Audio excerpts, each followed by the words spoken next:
मई की तपती दोपहर थी। शहर की भीड़-भाड़ और दफ्तर की फाइलों से दूर अंजलि 5 साल बाद पूरे 1 महीने के लिए अपने मायके आई थी। उसके साथ उसकी 7 साल की बेटी पीहू भी थी। बचपन की यादों से महकता वह घर आज भी वैसा ही था, बस दीवारें थोड़ी पुरानी हो गई थी। अगली सुबह जब अंजलि की आँख खुली तो घड़ी में 8 बज रहे थे। वह हड़बड़ा कर उठी, लेकिन फिर याद आया कि वह ससुराल में नहीं, अपनी माँ के पास है। ठंडी हवा के झोंके और रसोई से आती सौंधी खुशबू उसे नीचे खींच लाई। नीचे पहुंचकर अंजलि ठिठक गई। उसने देखा कि माँ, जिनकी उम्र अब 60 के पार हो गई थी, पसीने में तरबतर होकर भारी पतीला मांज रही थी। उनके हाथों की नसें उभरी हुई थी और घुटनों के दर्द की वजह से वह बार बार बैठते समय कराह रही थी। अंजलि ने गौर किया कि घर का हर कोना चमक रहा था, लेकिन उस चमक के पीछे माँ की झुकती हुई कमर और थकी हुई आंखें थी। उसने देखा माँ ने अंजलि के पसंदीदा पराठे बनाने के लिए सुबह 4 बजे से तैयारी शुरू कर दी थी। घर में काम करने वाली बाई छुट्टी पर थी, लेकिन माँ ने अंजलि को जगाना ठीक नहीं समझा ताकि वह आराम कर सके।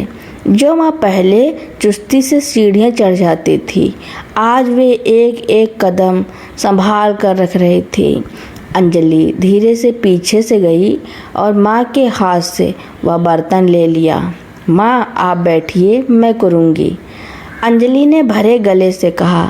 माँ मुस्कुराई और बोली, अरे बेटा, तू तो मेहमान है, शहर में वैसे ही इतना काम करती है, यहाँ तो आराम कर ले। अंजलि की आंखों में आंसू आ गए। उसने माँ को कुर्सी पर बिठाया और कहा, माँ, बेटी कितनी भी बड़ी हो जाए, वह मायके में मेहमान नहीं होती, और आराम मुझे आपकी गोद में सिर रख कर मिलेगा, आपको काम करते देख कर नहीं। उस दिन अंजलि ने तय किया कि छुट्टियों का मतलब सिर्फ घूमना फिरना या पकवान खाना नहीं है, बल्कि उस माँ का हाथ बटाना है जिसने पूरी जिंदगी परिवार के लिए खुद को खपा दिया। शाम को जब दोनों आंगन में चाय पी रही थी तो अंजलि को एहसास हुआ कि असली सुकून काम से भागने में नहीं, बल्कि अपनों के बोझ को थोड़ा हल्का करने में है। घर की वह रौनक आज वाकई में दुगनी लग रही थी। अंजलि और माँ के बीच का वह पल केवल एक भावुक एहसास तक सीमित नहीं रहा, बल्कि उसने अंजलि के सोचने का तरीका ही बदल दिया। अगले कुछ दिनों में अंजलि ने घर की कमान अपने हाथों में ले ली। उसने महसूस किया कि माँ सालों से अपनी पसंद नापसंद भूल चुकी थी। अंजलि अब माँ से पहले उठती, वह माँ को ज़बरदस्ती बेड टी देती और उन्हें बगीचे में टहलने के लिए भेज देती। काम करते करते अंजलि माँ से उनके बचपन और जवानी के किस्से पूछती। माँ की आंखों में वह पुरानी चमक लौट आई थी जो रसोई के धुएं में कहीं खो गई थी। अंजलि ने देखा कि माँ पुराने ढंग से मसाले पीसती थी, जिससे उनके कंधों में दर्द होता था। उसने तुरंत शहर से एक नया फूड प्रोसेसर और वैक्यूम क्लीनर मंगवाया और माँ को उसे चलाना सिखाया। अंजलि की 7 साल की बेटी पीहू यह सब बड़े गौर से देख रही थी। एक दोपहर जब माँ सो रही थी, पीहू ने दबे पाँव जाकर अपनी नानी के पैर दबाने शुरू कर दिए। माँ की आँख खुली तो उन्होंने पीहू को गले लगा लिया। पीहू मासूमियत से बोली, नानी, मम्मी कहती है कि आप घर की सुपर वूमन हो और सुपर वूमन को भी रिचार्ज होने की ज़रूरत होती है। यह सुनकर माँ की हंसी रुक नहीं रही थी। अंजलि ने दरवाजे के पीछे खड़े होकर यह सब देखा और उसे लगा कि उसकी छुट्टियां सफल हो गईं। उसने अपनी बेटी को बिना कहे ही सेवा और कृतज्ञता का सबसे बड़ा पाठ पढ़ा दिया था। छुट्टियां खत्म हुई और अंजलि के वापस जाने का वक्त आ गया। टैक्सी दरवाजे पर खड़ी थी। माँ ने हमेशा की तरह ढेर सारे लड्डू और अचार के डब्बे गाड़ी में रखवा दिए थे। जाते समय माँ ने अंजलि का हाथ पकड़ा और धीरे से कहा, बेटा, इस बार तूने मुझे खिलाया पिलाया और आराम कराया वो तो ठीक है, पर तूने जो मुझे समय दिया और मेरी थकान को समझा, उससे मेरा शरीर ही नहीं मेरी रूह भी ताज़ा हो गई। अंजलि कार में बैठी तो उसकी आंखें नम थी, लेकिन दिल में भरा सुकून था। उसने समझ लिया था कि मायका सिर्फ बेटियों के लिए आराम की जगह नहीं है, बल्कि माँ के गिरते कंधों को सहारा देने का एक अवसर भी है। माँ कभी अपनी थकान जाहिर नहीं करती, लेकिन इसका मतलब यह नहीं कि वह थकती नहीं। एक बेटी का प्यार उनकी आधी थकान को बिना किसी दवा के मिटा सकती है। गाड़ी शहर की ओर बढ़ रही थी, लेकिन अंजलि का मन अब भी उसी पुराने घर की चौखट पर अटका हुआ था। उसने खिड़की से बाहर देखते हुए एक गहरा संकल्प लिया। शहर पहुंचने के बाद अंजलि ने अपनी दिनचर्या बदल दी। अब वह केवल छुट्टियों का इंतजार नहीं करती थी। अंजलि ने माँ को वीडियो कॉल करना सिखाया। अब हर शाम रसोई में काम करते समय वह फ़ोन सामने रख लेती। माँ वहाँ से रेसिपी बताती और अंजलि यहाँ खाना बनाती। इस तरह माँ को महसूस होता कि उनकी बेटी अब भी उनके करीब है। 2 महीने बाद ही अंजलि ने बिना बताए शनिवार की सुबह मायके में दस्तक दे दी। माँ को लगा शायद कोई काम होगा, पर अंजलि ने मुस्कुराकर कहा, माँ, इस बार मैं छुट्टियाँ मनाने नहीं, आपके साथ घर की साफ सफाई और पेंटिंग कराने आई हूँ। अंजलि ने गौर किया कि माँ अब खुद का ख्याल रखने लगी थी। अंजलि के बार बार टोकने और प्यार दिखाने का असर यह हुआ कि माँ ने बरसों बाद अपनी पुरानी सहेलियों के साथ सत्संग और किटी पर जाना शुरू किया। उन्होंने फिर से वही पुरानी नीली साड़ी पहनी जिसे वे खास मौक़ों के लिए बचा कर रखती थी। अंजलि ने उन्हें समझाया, माँ, हर दिन खास है क्योंकि आप हमारे साथ हैं। सालों बीत गए। पीहू अब बड़ी हो गई थी और कॉलेज की छुट्टियों में घर आई थी। एक दोपहर अंजलि रसोई में काम कर रही थी तो उसे थोड़ी थकान महसूस हुई। तभी उसने महसूस किया कि कोई उसके हाथ से चाकू ले रहा है। पीहू ने मुस्कुराते हुए कहा, मम्मी, आप जाकर आराम कीजिए, आज नानी की बताई हुई स्पेशल दाल मैं बनाऊंगी। अंजलि की आंखों के सामने अपनी माँ का चेहरा घूम गया। उसे एहसास हुआ कि उसने अपनी बेटी को जो संस्कार दिए थे वे अब फल दे रहे हैं। मायके की उस एक दोपहर ने अंजलि को सिखा दिया था कि सेवा और प्रेम का यह सिलसिला कभी ख़त्म नहीं होता। यह एक पीढ़ी से दूसरी पीढ़ी तक चलता रहता है। घर सिर्फ ईंट पत्थरों से नहीं, बल्कि एक दूसरे के दर्द को समझने और हाथ बटाने से बनता है। माँ की ममता का कर्ज चुकाया नहीं जा सकता, लेकिन उनके बुढ़ापे की लाठी बनकर उस कर्ज का सम्मान जरूर किया जा सकता है। अंजलि के इस छोटे से प्रयास ने उसके ससुराल और मायके दोनों परिवारों की सोच बदल दी थी। अब जब भी परिवार में कोई फंक्शन होता तो सब मिलकर काम करते। वह समय बीत गया जब घर की औरतें रसोई में पसीना बहाते थे और मर्द और बच्चे बाहर ड्राइंग रूम में बैठकर गप्पे लड़ाते थे। एक दिन माँ का अंजलि के पास फ़ोन आया। उनकी आवाज़ में एक अलग ही खनक थी। उन्होंने कहा, अंजू, तूने उस दिन घर की चाबी क्या संभाली? मुझे लगा मेरा रिटायरमेंट हो गया। अब मैं फिर से पेंटिंग करने लगी हूँ, जो शादी के बाद कहीं छूट गई थी।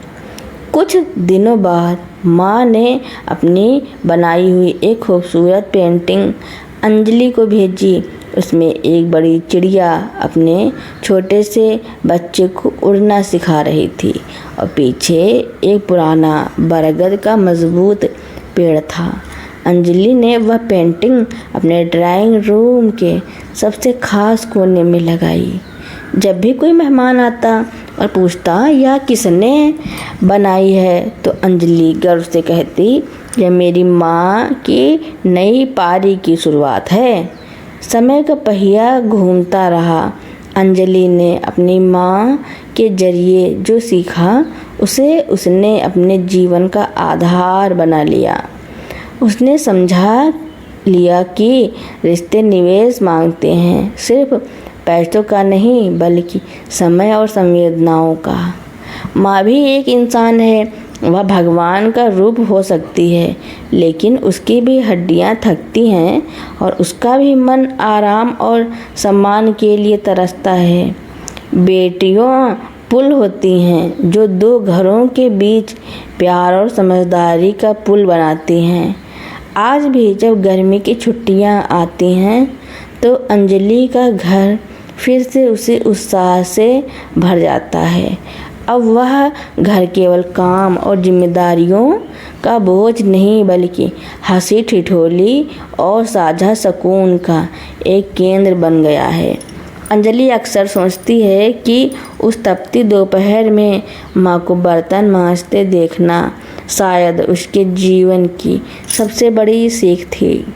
उस एक दृश्य ने उसे एक बेटी से एक सजग इंसान बना दिया था। सालों बाद एक ठंडी शाम को अंजलि अपने उसी पुराने मायके की छत पर बैठी थी। अब माँ काफ़ी बुजुर्ग हो चुकी थी। अंजलि के बाल भी सफ़ेद होने लगे थे।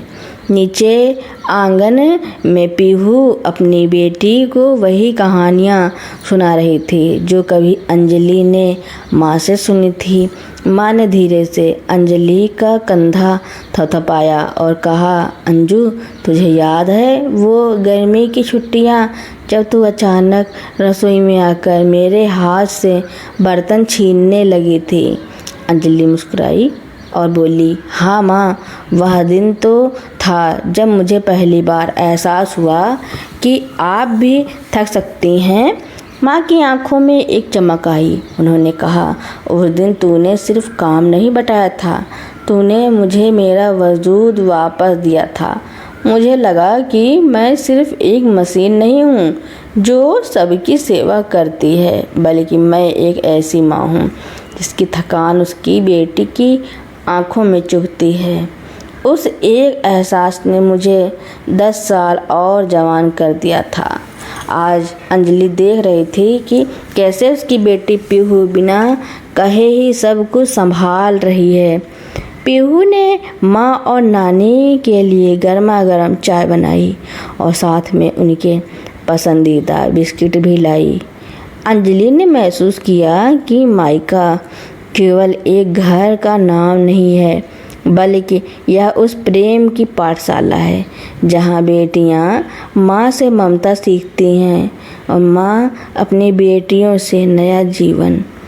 सूरज ढल रहा था और पूरा घर सुनहरी रोशनी में नहाया हुआ था।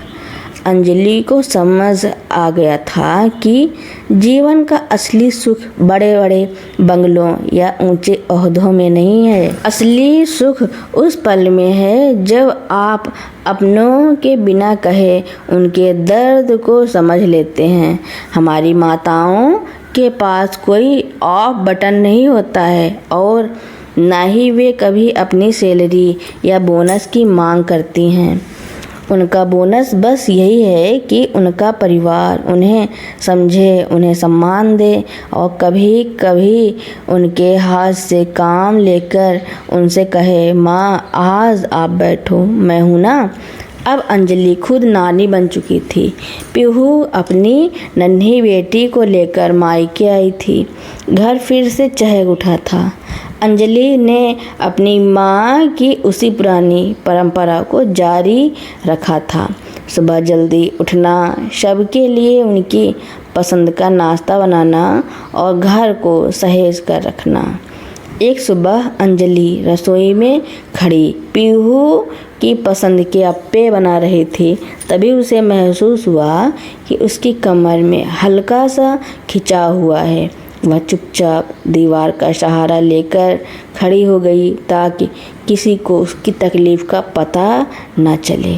तभी पीहू रसोई में आई। उसने अंजलि को झुककर कमर सहलाते देख लिया। पीहू ने कुछ नहीं कहा, बस चुपचाप अंजलि के हाथ से कलछी ले ली और स्टूल पर बिठा दिया। अंजलि ने मुस्कुराते हुए कहा, अरे पीहू, तू अभी सोकर उठी है, जा आराम कर, मैं बना लूँगी। पीहू ने बिल्कुल उसी अंदाज में जवाब दिया जो सालों पहले अंजलि ने अपनी माँ से कहा था। मम्मी, आपने अपनी पूरी ज़िंदगी हमारे लिए नाश्ता बनाया, क्या आज मैं अपनी माँ के लिए एक दिन की रसोई भी नहीं संभाल सकती? आराम मुझे आपके चेहरे की मुस्कान देखकर मिलेगा, आपको पसीने में भीगते देखकर नहीं। अंजलि की आंखों में खुशी के आंसू छलक आए। उसने महसूस किया कि प्यार और सेवा की जो बीज उसने अपनी माँ के आंगन में बोई थी, वह अब एक विशाल पेड़ बन चुका है जिसकी छाँव उसकी अपनी बेटी दे रही थी। उसे एहसास हुआ कि बेटियां घर का नूर होती हैं।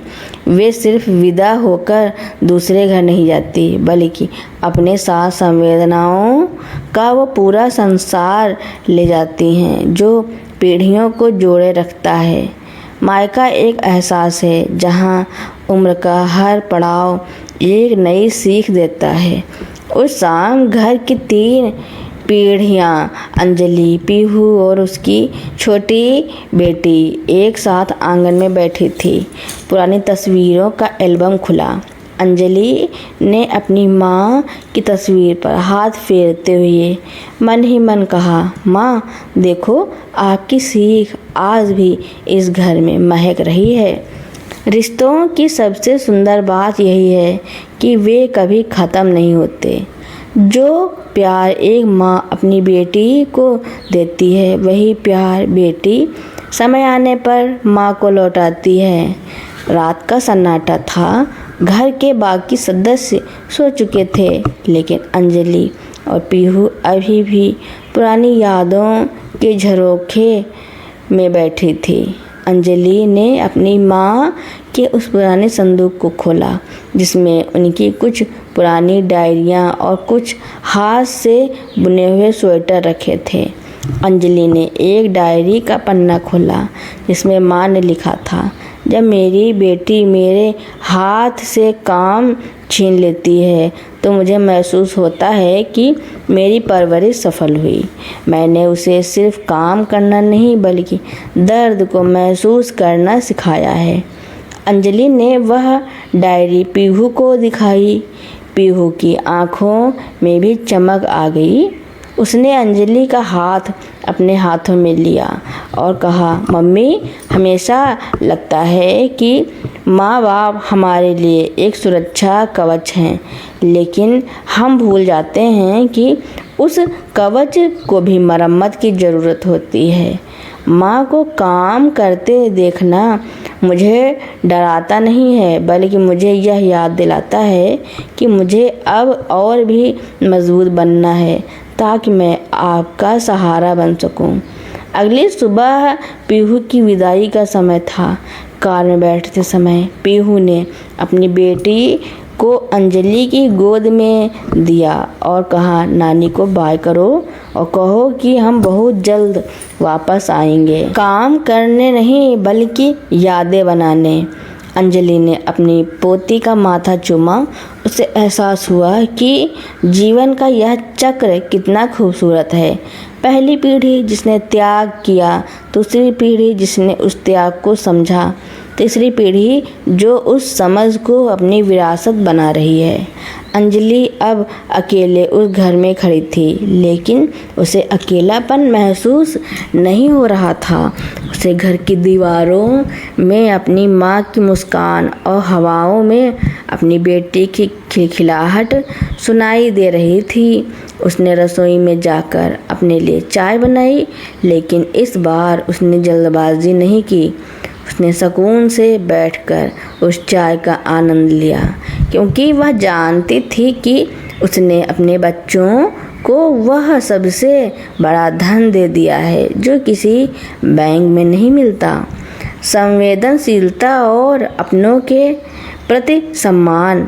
मायका वह जगह नहीं है जहाँ बेटियाँ सिर्फ लाड प्यार पाने के लिए आती हैं, बल्कि यह वह जगह है जहाँ वे स्त्रीत्व की असली शक्ति और सेवा का सच्चा अर्थ सीखती हैं।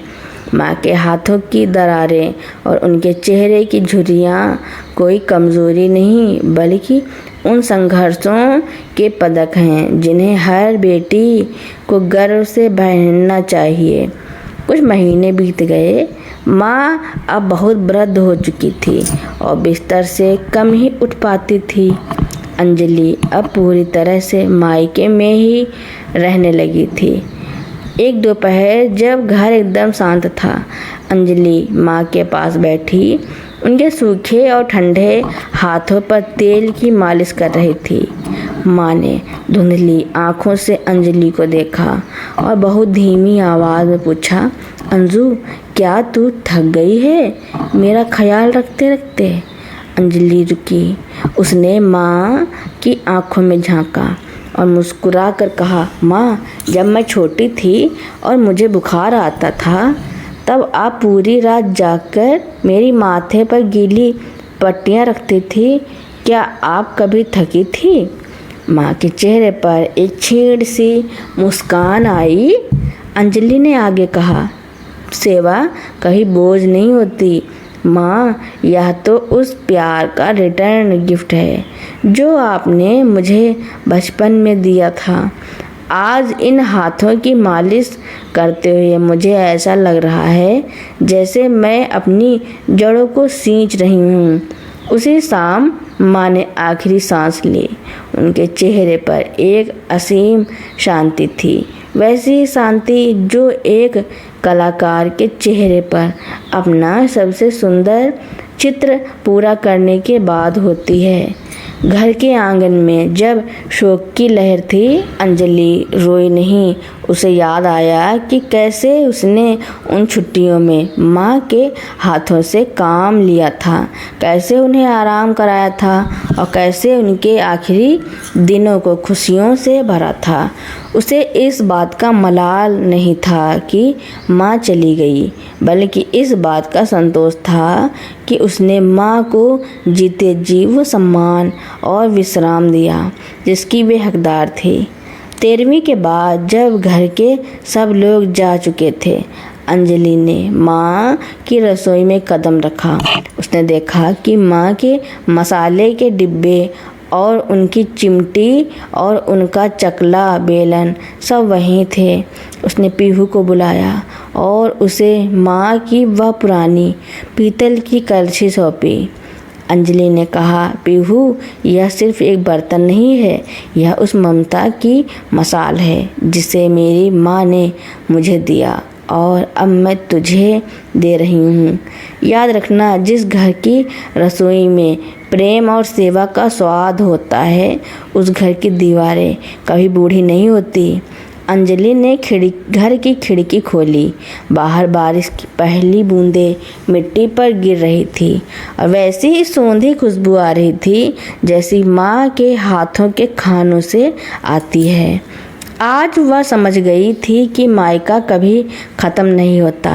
माँ भले ही चली गई, लेकिन उनके द्वारा सिखाई गई सेवा और समर्पण की भावना हर उस बेटी के रूप में जीवित रहती है जो अपने माता पिता के पसीने की कद्र करना जानती हैं।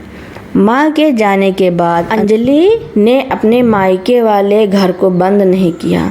उसने उस घर को ममता की छाँव नाम के एक छोटे से केंद्र में बदल दिया, जहाँ मोहल्ले की वे बुजुर्ग महिलाएं आती थी जिनके बच्चे शहर से बाहर थे।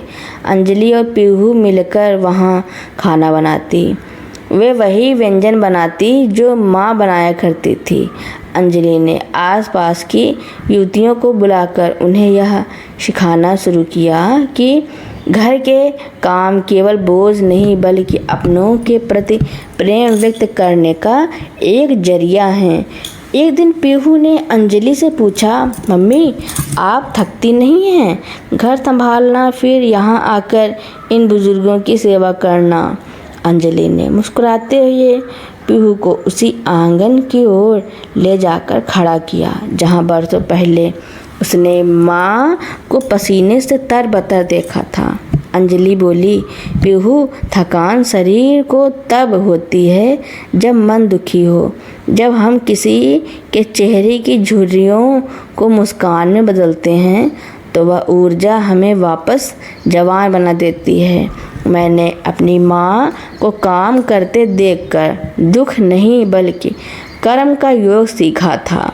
सालों बाद जब पीहू को अपनी बेटी बड़ी हुई और उसने पूछा, मम्मी हमारी फैमिली की सबसे बड़ी जायदाद क्या है? पीहू ने उसे कोई गहना या ज़मीन के कागज़ नहीं दिखाए।